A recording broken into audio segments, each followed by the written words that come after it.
unfortunately, today, with the changes in time, we have forgotten those brave hearts whose heroic stories of sacrifice has been lost from the pages of history.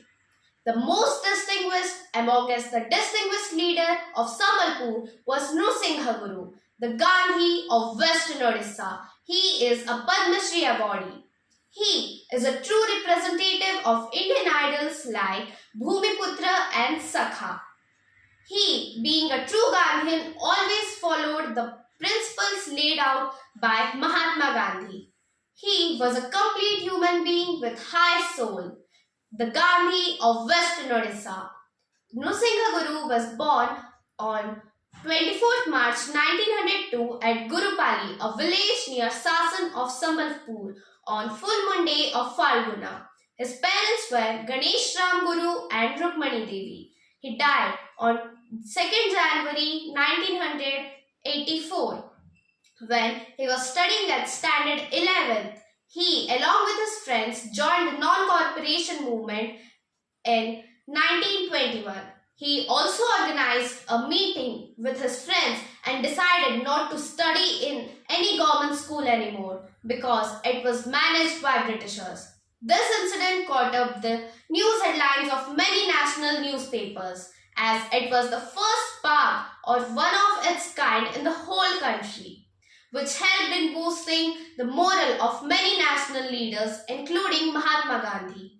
He was the secretary at Sambalpur Harijan Seva Sangha.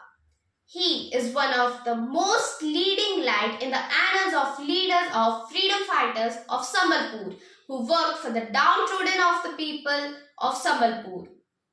He is not only noted for his sacrifices but also noted for his fearlessness, self-respect and self-sacrifices. He, being a true Gandhian, always wanted that untouchability should be abolished. The anti-untouchability movement under his surveillance assumed a new dimension towards the end of 1932.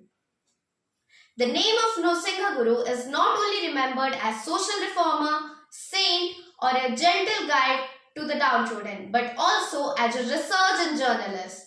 Yes, he was a journalist. He had been credited as the pioneer in journalism. He was born on the crossroad of our history. He is remembered as social worker, social reformer, saint and as well as a freedom fighter. He was a rishi in his words, deeds and his thoughts. Nrsimha Guru, being a true Gandhian, always strove to translate the ideas of Gandhi into reality. Thank you.